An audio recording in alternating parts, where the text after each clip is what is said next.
Kita lanjutkan urusan McDonald, di mana dalam video terdahulu ada pertanyaan, McDonald jualan apa? Dan banyak yang menjawab macam-macam termasuk properti, mainan, lifestyle, suasana, dan apapun yang menurut pengetahuan yang kita dapat. Namun ketika kita copy, meniru membuat sesuatu yang sama dengan McDonald, kita buat sama persis apa yang kita pahami tentang McDonald. Apa yang terjadi? Kita meragukan hasilnya. Apakah nanti akan banyak yang ngantri atau yang membeli produk kita? Lalu di ujung video tersebut ada pernyataan bahwa selanjutnya saya akan mengupas dari sisi psikologi karena pembelian dan bisnis adalah masalah psikologi. Psikologinya yang kita bahas adalah behavioral analysis. Agak rumit menjelaskan bisnis sampai menyentuh banyak bidang termasuk psikologi. Benar, manusia dalam mengambil keputusan akan salah kalau kita menganggap menggunakan rasional atau logic thinking. Ternyata sedikit unsur rasionalnya. Bahkan terkadang sepenuhnya keputusannya irasional atau emosi. Ditambah lagi kemajuan teknologi informasi saat ini membuat manusia semakin emosional, terutama dalam pengambilan keputusan. Terjadinya pergeseran yang telak di mana dulu pemahaman pembelian adalah dengan rumus munculnya kebutuhan atau need recognition, diikuti dengan pencarian informasi atau informational search, diikuti dengan evaluasi alternatif produk yang akan kita beli atau evaluation of alternative, kemudian melakukan pembelian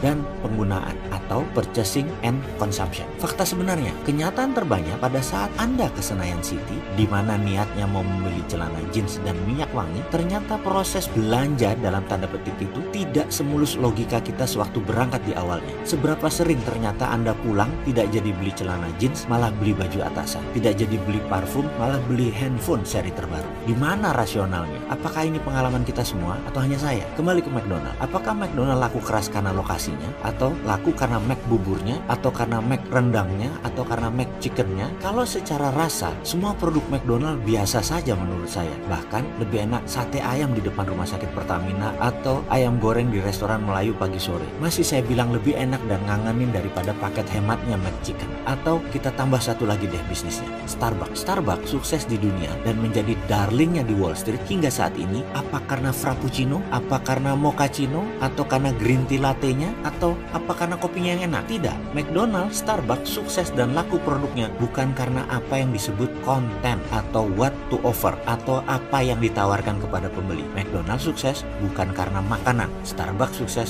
bukan karena kopi. Konten adalah sesuatu yang berhubungan dengan rasional kita. Misalnya kita beli sepatu, kita ingin sepatu tersebut kuat, bagus, tahan lama. Kita ingin membeli makanan, maka makanan tersebut harus enak, harus murah, mengenyangkan, atau bahkan makanan tersebut sehat atau tidak. Semua itu berhubungan dengan rasional. Itu adalah konten. Sementara konteks terkait dengan emosi. Kalau kita bicara emosi cenderung tidak rasional. Fanatisme misalnya karena emosi, bukan karena pemikiran rasional. Coba kita lihat, apa hubungannya wanita cantik di samping mobil mewah? Apa hubungannya koboi dengan rokok Marlboro? Apa hubungannya kecantikan body shop dengan against animal testing? Sekilas memang gak nyambung, tapi itulah konteks, itulah emosi. Sekali lagi, McDonald bukan melulu karena makanannya. Starbucks, Subway, Chipotle, sekali lagi bukan karena makanannya atau minumannya. Merek-merek besar tersebut menjadi besar sejak day one karena konsep konteksnya. Konteks adalah how to offer. How, bagaimana cara Anda menawarkan produk. Jauh lebih penting daripada apa yang Anda tawarkan kepada pelanggan Anda. McDonald's sukses karena konsep service, cleanliness, dan family value-nya. Keramahan kepada anak-anak, tersedianya tempat mainan, termasuk event-event di saat hari khusus seperti ulang tahun dan pesta anak lainnya. Semua tersedia. Merchandise anak-anak, The Toy Stories, Hello Kitty, Moana, dan banyak lagi lainnya mempertahankan citra atmosfer restoran yang